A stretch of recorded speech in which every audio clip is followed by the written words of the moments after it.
Hi, welcome to lecture number 34 of Ultimate Python course. So today we are going to see list methods which can be applied on lists.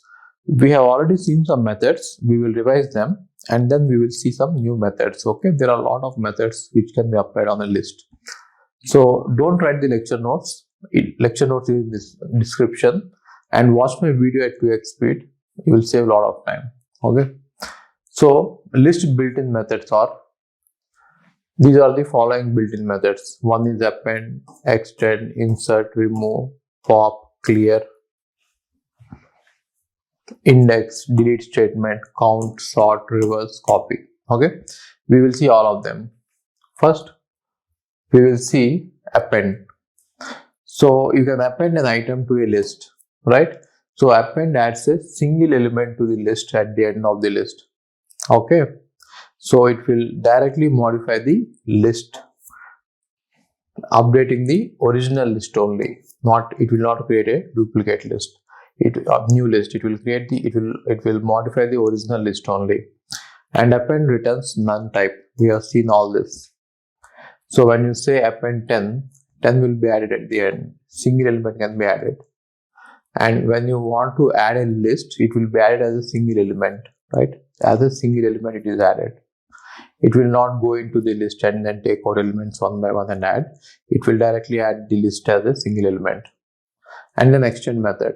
So extend method is used when you want to add the elements of an iterable. Iterable means it can neither be a list or a set or a dictionary or anything. Okay. Iterable string is also iterable. Now let's see an example. So it returns none.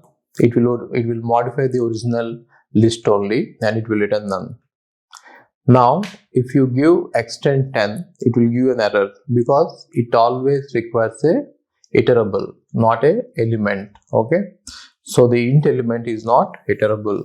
Int object is not iterable is what is the error. Now, for example, if I try to extend Ravi sir, with Ravi sir a string. Now what will happen with extend is it will take the elements one by one and add them as individual elements. That is why you are seeing this output like this. Ravi sir is stripped and it is taken out individually, right? Now insert method. So in insert method lets you add an element at a specified position before the specified index. So if you are specifying some index, before that index an element will be added. Right, and it modifies the list in place, which means it modifies the original list. It will not create a new list for addition. Okay, and it does not return a new list, so it will return none. Let's see an example. Now here we have 5 elements: 0, 1, 2, 3, 4. Totally we have 5 elements. And we are saying insert before 3. So here we are adding 100. That is why you got 100 here, followed by 4 and 5. Now if you want to insert after index C, so 0, 1, 2, 3, 4. If you want to insert something before index 3, here it will be added. The list will be added as an element. As a single element, list will be added. See this. As a single element, list is added. Now, if you go out of range, still it will work. See this. Now 0, 1, 2, 3, 4. Now you are saying that you want to insert before 8. In that case, what happens is at the end of the list, it will be added. If it is negative numbers out of range, then at the beginning it will be added. Right? Let us say I have given -8. Then at the beginning of the list, it will be added. Okay? It will not give any error saying that it is out of range. It's your error.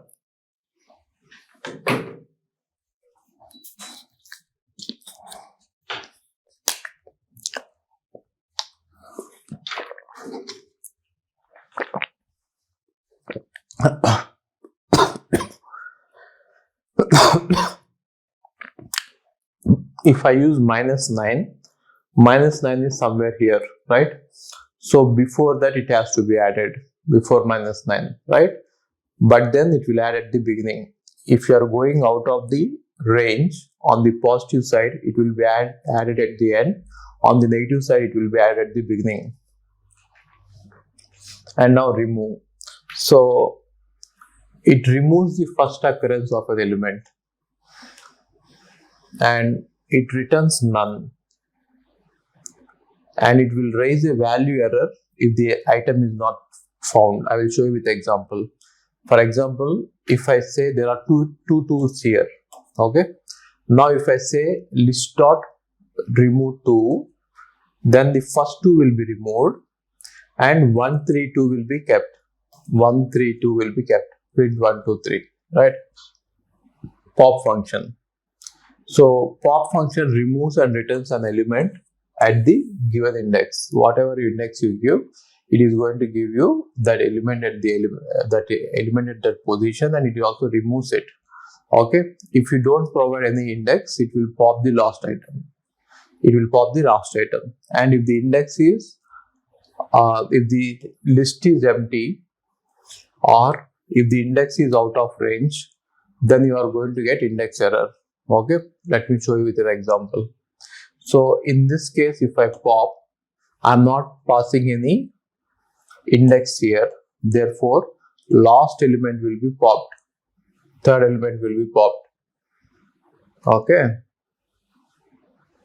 Now if we try to print the value, the element that is popped is returned. Therefore, 3 will be printed. And if you print the list, 1 and 2 will be there, 3 will not be there. Now pop accepts integers as arguments because they are indices. Therefore, you have to give integers. Otherwise, it will give you an error. And index error occurs using index outside the list range. So if you go out of the range, you are going to get error. Now, attempting to pop from an empty list also raises an error. If you are attempting to pop from an empty list, it will also raise an error. Right. Now let's see this. To a pop, a list is passed. Therefore, you get an error. What is the error? List object cannot be interpreted as an integer. We want integers and you are giving a list.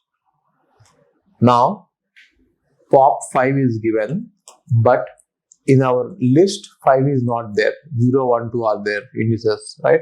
Therefore, what are you getting the error? Pop index out of range. Now, there is an empty list. On the empty list, you are doing pop.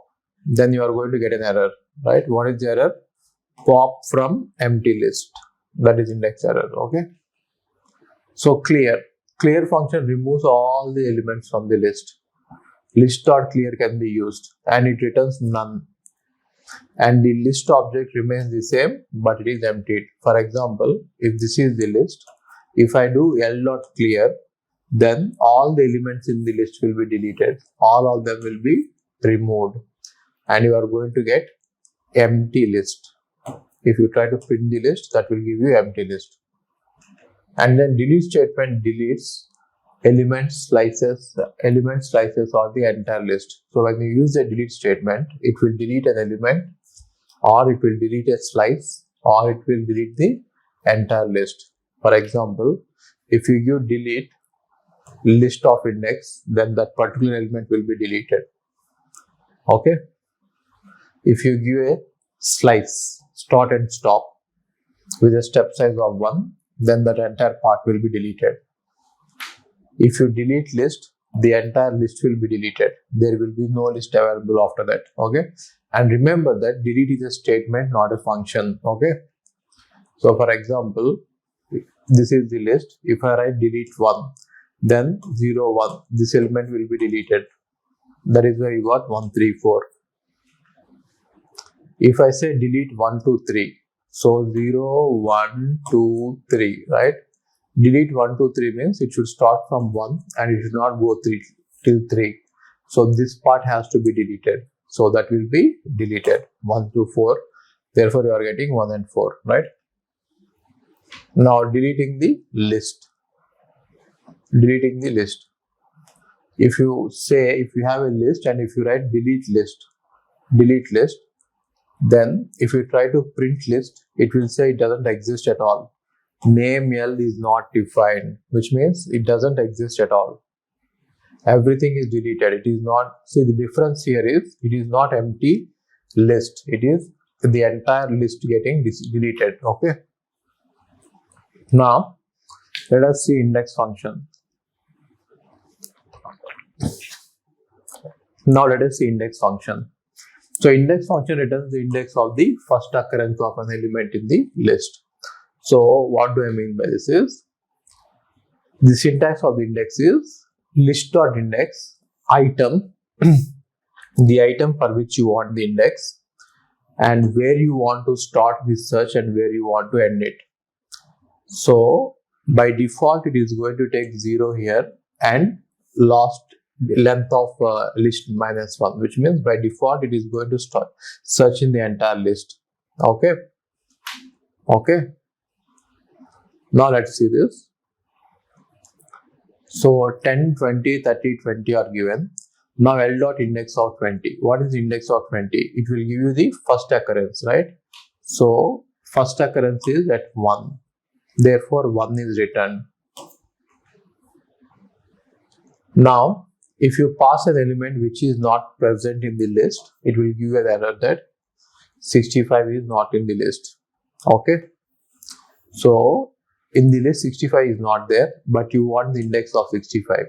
That will say that 65 is not in the list. It will be an error. Now you can also send the function search for an item between start and end -1. Okay, for example 3, 8 is given, and in 3, 8 30 has to be searched. Let me try to write the indices. 0, 1, 2, 3, 4, 5, 6, 7, 8, 9. Okay. Now from 3 I have to start searching and I have to go till end index -1, which means I have to go till 7. Now I am searching for the value 30. 30 is present at the location 5. That is why 5 is printed. Location 5 is printed, and the list is unmodified as it is. List stays there. Now count function. So count function returns the number of occurrences of a specific element in the list. So count, you generally get confused with count. You will think that count will count all the elements present in the list. No, it will count all the occurrences of a specific element in the list. Okay. So list.count of value. For example, if I say L.count of 3, then it will see that how many times 3 has occurred. So 3 has occurred 3 times. Therefore, the output is going to be 3. Right? If you try to count an element which is not there in the list, it will not give you any error. It will give you 0. For example, in this list, I want to count the number of occurrences of 8. 8 is not there at all, right? So in this case, you are going to get 0 because 8 is not present at all. So you are going to get 0. Now sort function. You know what is sorting, right? So you can sort all the elements in the list either in the ascending order or in the descending order. Okay. So if you simply write list.sort, it will sort in the ascending order. If you simply write reverse equal to false, it will also sort in the ascending order. If you write reverse equal to true, it will sort the elements in the descending order. Okay. So sort actually performs in place sorting. So you are not going to get a new list. In the same list, all the elements will be sorted and it will be available, and it will return none. Okay. So it will return none. So let us say there is a list. Now you are saying L.sort. Now you are printing V. So V will hold whatever is written by sort method, but it is going to return none. Therefore, if you try to print V, it is printing none. It is printing none. Now, if you try to print L, it will be sorted in the ascending order. See that the same list is sorted in the ascending order. Okay. Now, if you do reverse equal to true, then it is going to print in the descending order, right? It is going to print in the descending order. Now, one thing you have to observe here is sort is returning none. Therefore, if you try to print the value of V, it will be none. Reverse function. Reverse function will reverse all the elements in the list. Okay. So the syntax is list.reverse, and it is also in place, which means same list will be modified, new list will not be created, and it returns none. Okay, but it will reverse the list. For example, if you have 1, 2, 3, 4, 5, 6, if you apply list.reverse, then it is going to reverse the letters, reverse the numbers by 6, 5, 4, 3, 2, 1. It is going to reverse. Okay. Now, if you try to see what is returned by the reverse, and if you print it, it is none. None is returned. Okay. Copy function. So, copy function copies the list into a different list. Okay. So, copy function does a shallow copy, which means the entire list is copied into a different list. Okay. A shallow copy creates a new list that duplicates the original list. Okay. But there is a small exception. If there are any nested lists, they will not be copied. Only references will be made. Okay. I will show you with example. Okay.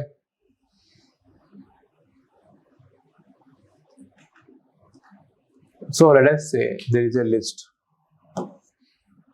Now you are assigning that list to a other list.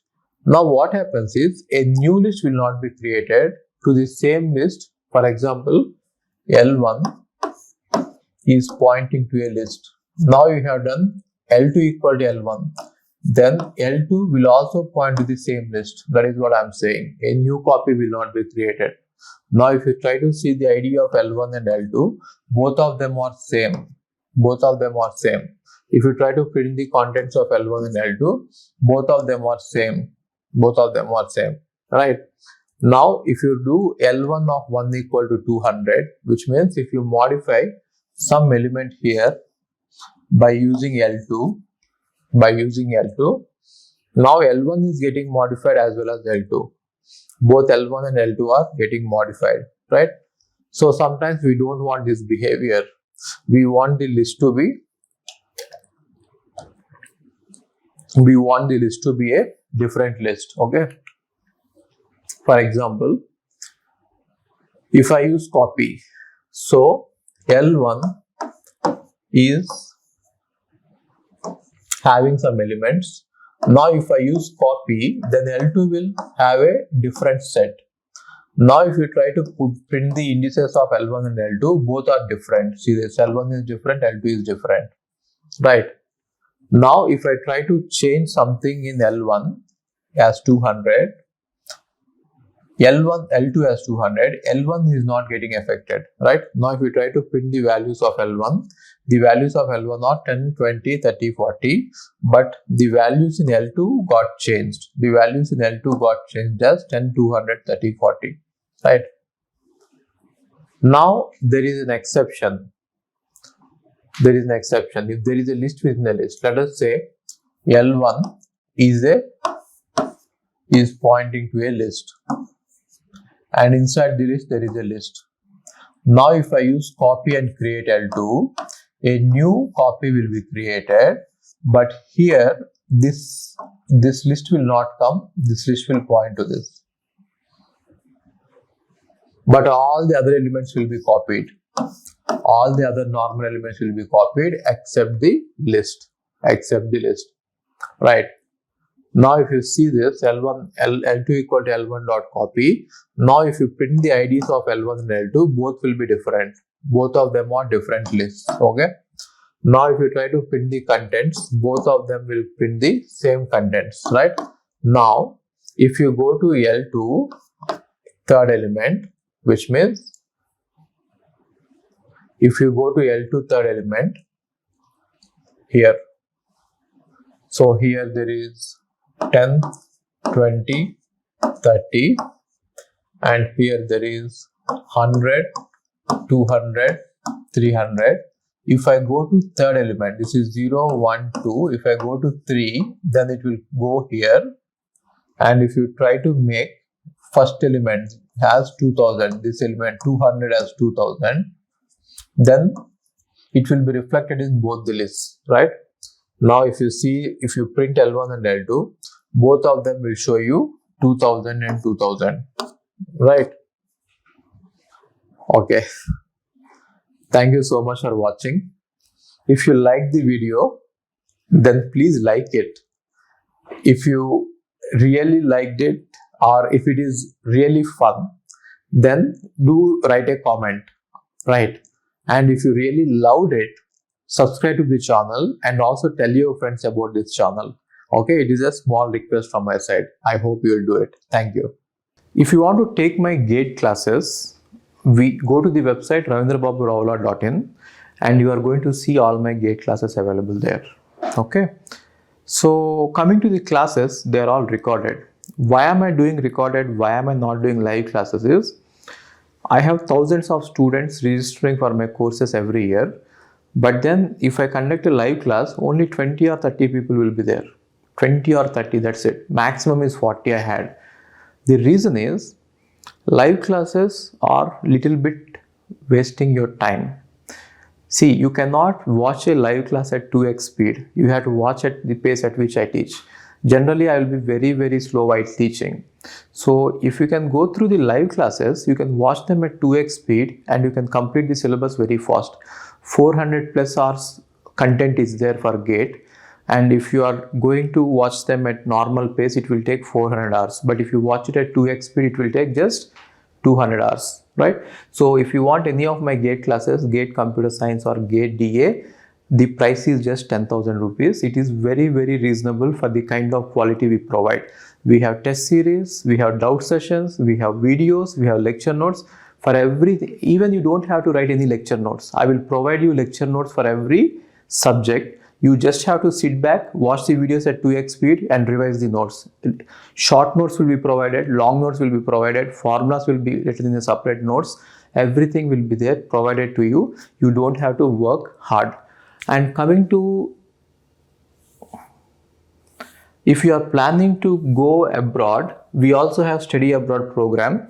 You can go through my number. My number is on WhatsApp. My WhatsApp number is in the website. If you are planning to do masters abroad, that is a very good choice. It is better than doing masters in India. So if you are planning to go abroad, we will help you out right from taking the passport to getting the visa, US visa, right? So we will help you out in the entire process. Okay. So do visit the website, see what is happening there. Even DSA course is there for 5,000 rupees, which is both in Python and C++. Okay. So thank you so much.